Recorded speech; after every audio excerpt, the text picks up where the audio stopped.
Hey, how you doing? This is Victor Saul from VSG News, and I'm back in Kansas City. And tonight, Kansas City stands with Minnesota. Let's see what these protesters got to say, huh?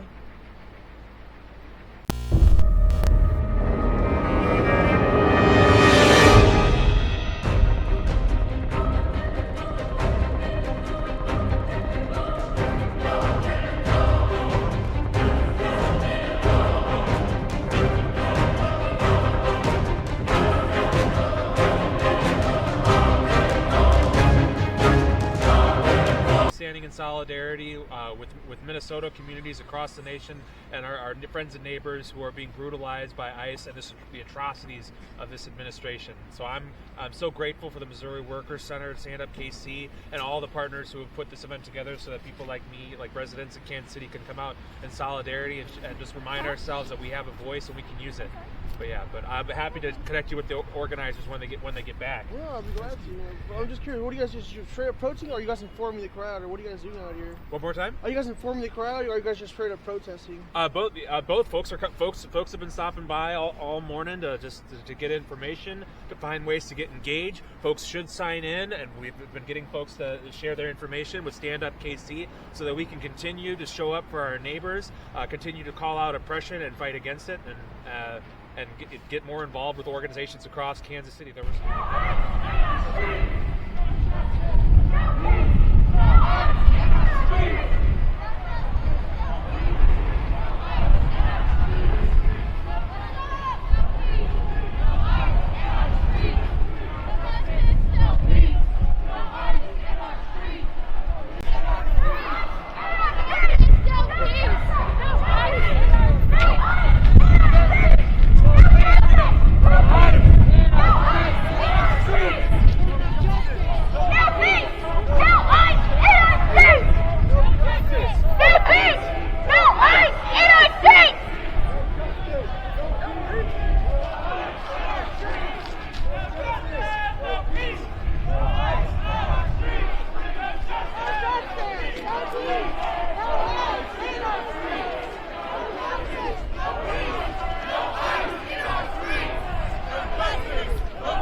A pathway for citizenship for all our immigrant brothers and sisters. But we're standing with folks in Minnesota and across the country today in remembrance of Renee Good and Liam and all that is happening in Minnesota and cities across the country. It's not right. And we just marched on Platform Ventures. Remember that name. as they're trying to partner with the Department of Homeland Security to build a detention center here in our own backyard. That ain't right, and we ain't having it. And not only are we calling on Platform Ventures to end that partnership with the Department of Homeland Security, but we're calling on all local businesses to stop supporting this administration's agenda. Whether I've been doing some homework, whether it's Enterprise, who's been renting cars out to ICE, or certain local businesses who've been housing these agents as well. These unmasked terrorists, call them what they are. But also in this moment, in this day, we want to put a call out to continue to organize and come together with folks in your community, not only on this issue, but all issues that impact Missourians and Kansas Cityans as a whole. Not only do we need good jobs, health care, housing, mental health care, LGBTQ rights to be protected, we need climate justice, and we want it all. We want it all. And when do we want it? When do we want it? When do we want it? All right, let's get home and get ready for the storm. It's another ice storm coming. While we're fighting this ice storm, it's another one coming. Thank you all for coming.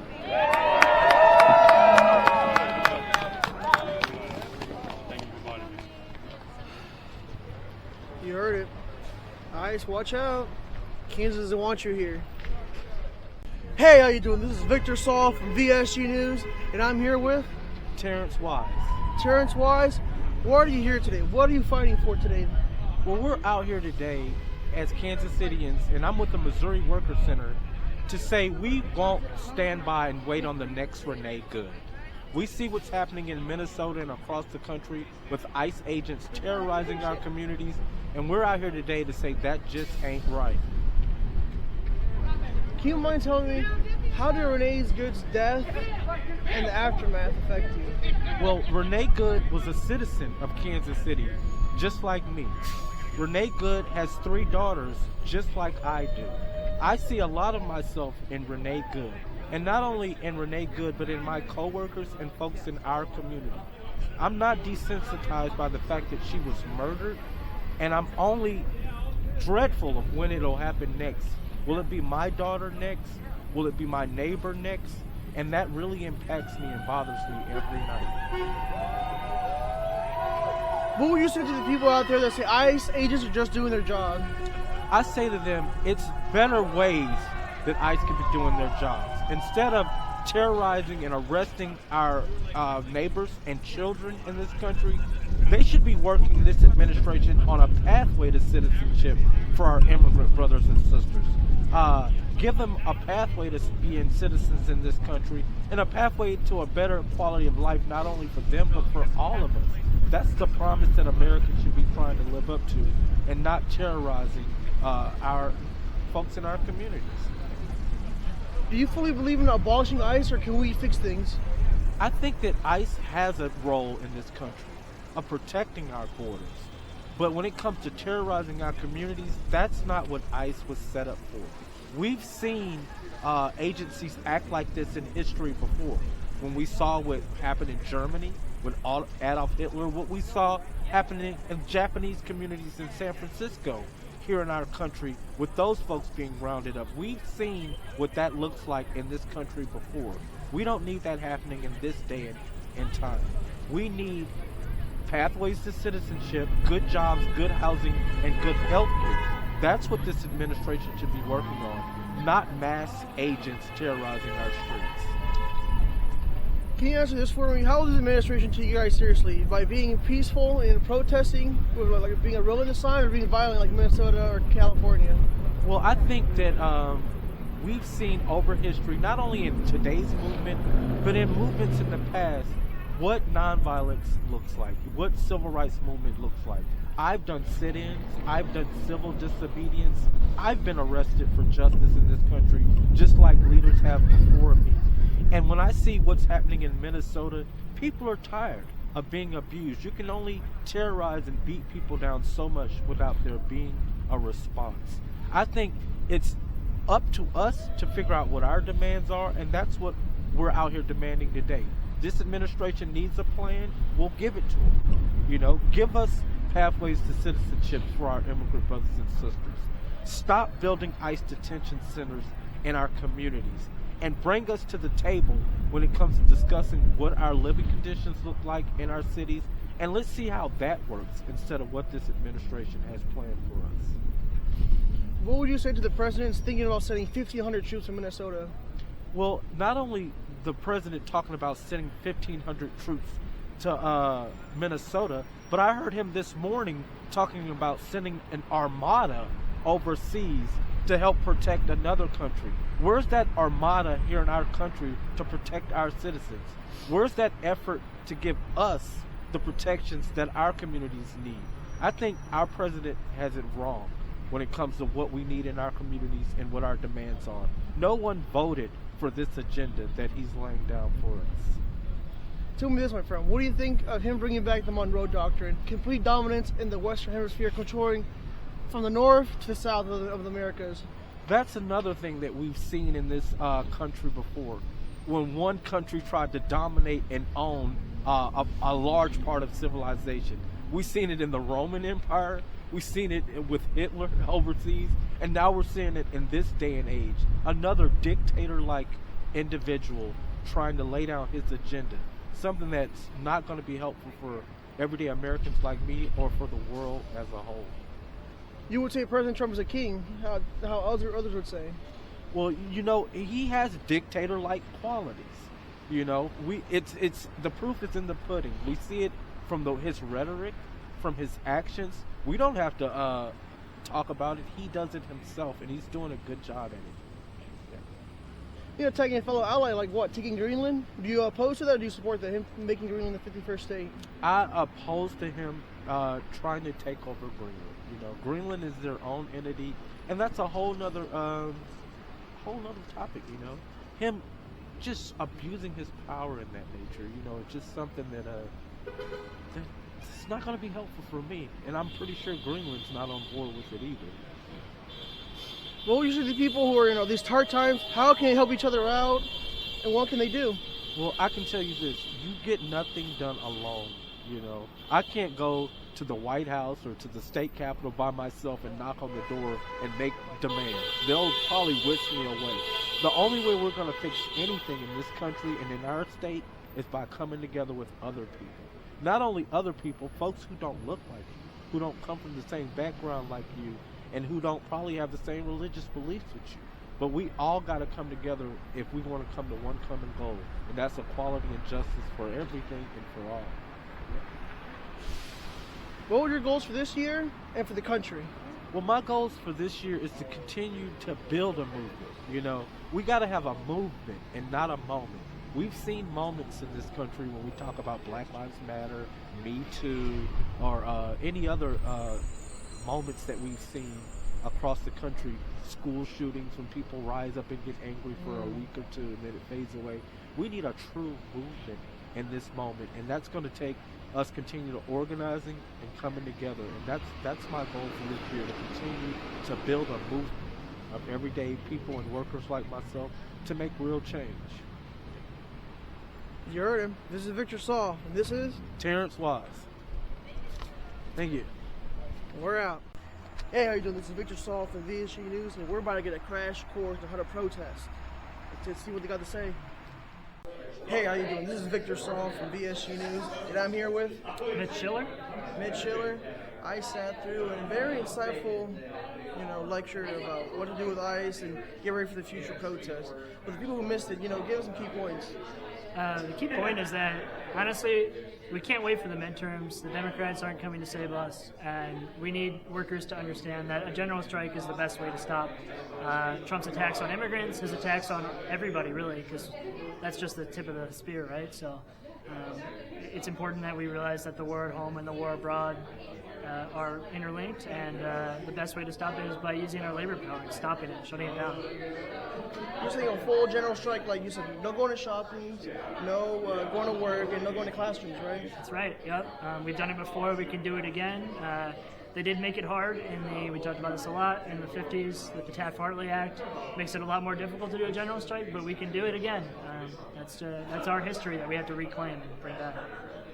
Like boycotting like Disney or Starbucks also works, or that doesn't do anything to like the IDF or whoever sponsors them? No, it works. I mean, look at Starbucks. Look at Starbucks' profit right now. I mean, those boycotts are important. BDS, for example, boycott, divest, sanctions movement, extremely important. But if it were combined, I think that's part of a general strike, right? Boycotting, not going to those companies that need our money to survive, because workers are the ones who make everything. If we don't show up, everything stops. We have to realize that, and then we can make our demands because we will have leverage. Can you explain to me how did the Renee Good shooting affect you?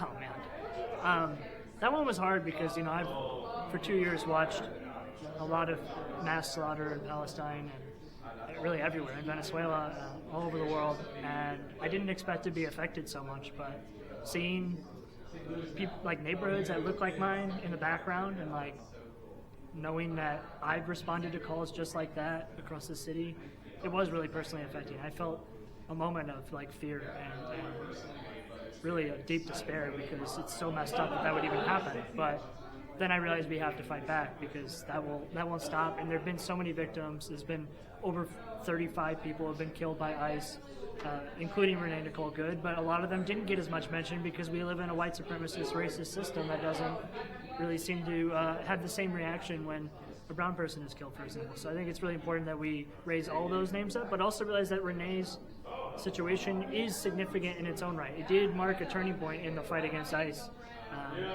and that's important to maintain. Actually, I think there's been 6 other people killed by ICE just this year, so they're increasing their repression, and we have to increase our organization to meet that. What would you say to the people who say ICE is just doing their job? Well, I would say they're right, but for the wrong reasons. ICE is doing its job. I mean, its job is to repress working people, to terrorize people, and that's what it's doing. But from their framing, I would say, my first thing I would ask is, why don't other countries have anything like ICE? Do you ever think it's weird that the U.S. is the only one that has even a department remotely like that? The rest of the world seems to be handling their immigration just fine. Why do we have to have this special thing that can basically obey no laws and just terrorize our people? I would say we need to get rid of that. We need to stop the wars, because that's why people are coming here. They're not coming here because America's great. It's obviously not. Most of us are struggling just to get by. It's unreasonably hard to survive in this country if you're a working class person. Do you believe ICE agents wear masks, yes or no? No, I think they shouldn't wear masks, but I also don't think that would stop them. We shouldn't legitimize them by just putting a couple of rules in front of them that they might follow. It won't change who they are. It won't change because, they didn't have masks until this administration, but what did they do the last few administrations? They deported way more people than even now. Like Obama is the deporter-in-chief. He had a record-breaking number of deportations. Biden deported way more people volume-wise than Trump. The only difference is that Trump is doing it in a much more aggressive, chauvinistic way that, is getting a lot more attention. But, both administrations love deporting people and should be abolished. Earlier, I asked you in the seminar about the Monroe Doctrine being back, and it hasn't been used since 1823. But now he wants to use it and flex his full military power. Some say peace through strength. What would you say to that? I mean, he's bombed 7 countries in the last year. I don't think that's very peaceful. The one thing I think what I would say is that the Monroe Doctrine and his domestic program are very much parallel to each other. So when he came into office, he said, "I want to go back to the Gilded Age." And that's basically around the same time that the Monroe Doctrine was implemented, around 200 years ago. And what he means by that is that he wants all of our labor rights to be rolled back, all the civil rights to be rolled back, all these impediments to capitalists making more and more money. He wants to get rid of those. At the same time, he has to take out what he believes are independent countries in their hemisphere, in their backyard, big scare quotes around that, so that they can have that subordinate, atmosphere for them to make more money. And one of the key things that we need to understand about his security doctrine, which is what that Monroe Doctrine came out of, he calls it the Trump Corollary, is that that's all aimed at World War III. So what the U.S. realized is that it can't fight China without having its hemisphere locked down, so to speak. And they also want to take, he talks about like onshoring jobs and bringing jobs back. They're not going to do that. But they will use Latin America as a supply chain so that they don't have to rely on China for different things so that they can go to war with China. So they're just going to suck up South America's dry, South America, Central America suck them dry instead of having to get things from the Chinese? That is, I think, the ultimate long-term strategy. In the short term, it's going to look like attacks on any independent government in Latin America, in the Caribbean, so Cuba, Nicaragua, Venezuela, even like countries that are very lightly against U.S. policy, or maybe have some decent policies for their own people. Like in Chile, they just actually had the son of a Nazi. The U.S. helped him get back into power. Honduras, they had an electoral coup there over the last 6 months and ousted the left-wing government there. So they're going after everybody, but I think those three in particular, Nicaragua, Cuba, and Venezuela, are primary targets. Tell me this, was Venezuela liberated from a dictator, narco-terrorist dictator, or were they invaded by the United States military? They were invaded, and also Venezuela has one of the most democratic systems on the planet. You should really study it, look at their constitution. They consider themselves anti-representative democracy, meaning they believe in a direct democracy of the people. They consider their democracy protagonistic, meaning that like every person's their own protagonist in their own story, and participating. So like a direct participation. Everybody is pretty much in a commune or some other kind of organizational form that allows them to speak directly to the government without needing representation in between, right? Like in our government, we have us at the bottom, we have representatives that are supposed to speak for us but are often bought, and then we have the government above that. They got rid of that middle layer and they just speak directly to each other. So first, that's just the dictator term, right? But then the narco thing is just made up. You were saying politicians being bought out. What about politicians who were bought out about the APAC? APAC's in the back pocket of many politicians. What do you say about that? I mean, APAC is one of many lobbies. It gets a lot of press because it is to the benefit of the U.S. empire to focus on this tiny little lobby and say, so they can scapegoat it eventually and say like, well, if we just got rid of APAC, things would be fine. That's not true though, because the biggest lobbies that, for example, support the genocide in Palestine are actually Lockheed Martin, Boeing, and all the weapons manufacturers are much bigger in terms of how much they contribute, but they focus so much on this one thing. But we give Israel $3 billion a year, at the very least, and they get a lot more since 2023. They recycle a tiny portion of that back to keep people in line. But what are we keeping in line with? Israelis' interests or the U.S. empire's? And I think I would answer that it's about coercing politicians to stay in line with U.S. empire strategy, not about Israel. They say that because Israel's America's greatest ally. Do you believe that? No. Israel is the 51st state. It's pretty insubordinate these days, The leash sometimes needs to be yanked, I think, a little bit. Speaking of 51st state, what are your thoughts on, they're trying to make Greenland the 51st state. Your thoughts?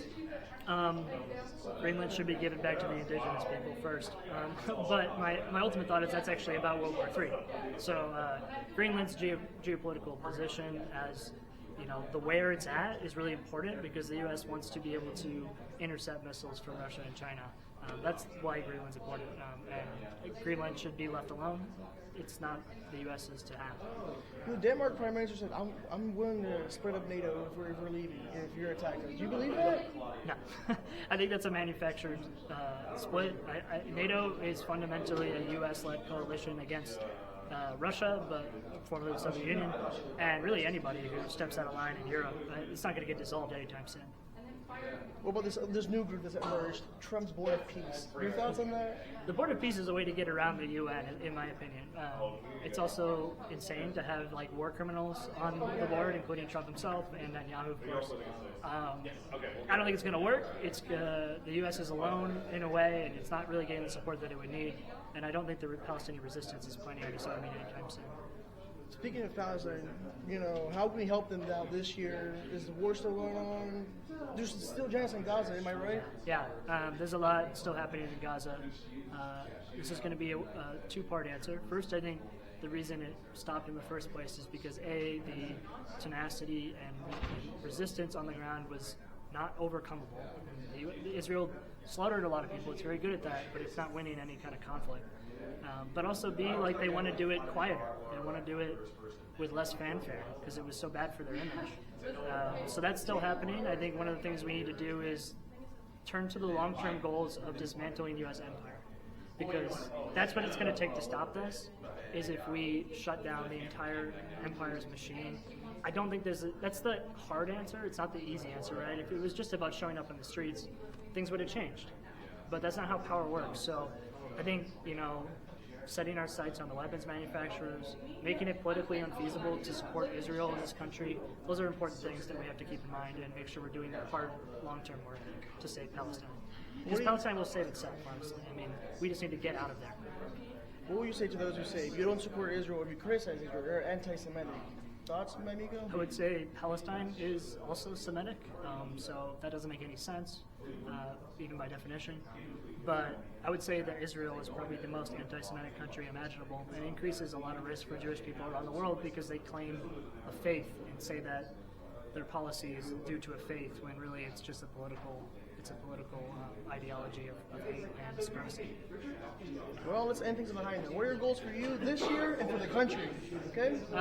Like my personal goals. I really want to see this general strike in Minneapolis spread. So I want, as an organizer here in Kansas City, for that sentiment to get bigger and more instilled in people's hearts. I also want to oppose U.S. empire wherever it moves next. If they bomb Iran, I want to be there. I want to help. I want to make sure that people don't hate Iran, because Iran's not our enemy. Neither is China, Russia, or Venezuela, any of these countries. So that's really important to me, and I think the country, if I were to say what I want, I think I want a general strike that hits the majority of the country and stops Trump in his tracks, because nothing moves if we don't. We're workers. We are the ones who run the world already. We just have to realize that. I'm curious, can you answer this one for me? Okay. So Trump hates when people are being violent in Minnesota, and he's, threatening some of the military. But people in Iran are being violent, and he's telling them, hey, if you touch one of those protesters, I'm sending a missile. I don't get it. Who can be violent, who can't? It's very hypocritical. Because it was the same week that they killed Renee, right? So It's like, if anybody should be, I'm not going to say that, but it's just very massively hypocritical. And helping those protests get violent in Iran with the Zionists. So I think we have to be more skeptical whenever some sort of street movement happens in a country that the U.S. has targeted. It really needs to be said that that might not be organic. For example, why did their currency collapse? The sanctions. The spark for these massive protests that ended up turning into violent riots with agitators with guns from the U.S. in the streets killing people was because our sanctions, by design, crashed their economy. So the first thing we need to do is remove those sanctions so that Iran can just have its own sovereign development. And I would just say that people need to be really skeptical whenever and the Trump, of all people to point and say, oh, you can't be violent, Trump should take those words out of his mouth.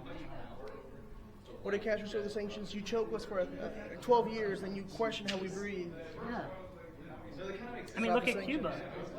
It's 65 years, and Iran's been under a relative blockade, not a total, since 1979, when they threw the U.S.'s government, the U.S. lackey out of their country. So, it's literally in their policy that they want to make the economy scream so that it will lead to an overthrow of government. So, but the people in Iran, the people in Venezuela, they can see through that. They still end up supporting the sovereignty of their government. Not that they necessarily support everything their government does, but they don't want it to turn into a willing stooge of the U.S. because they know what that means. They've seen that happening.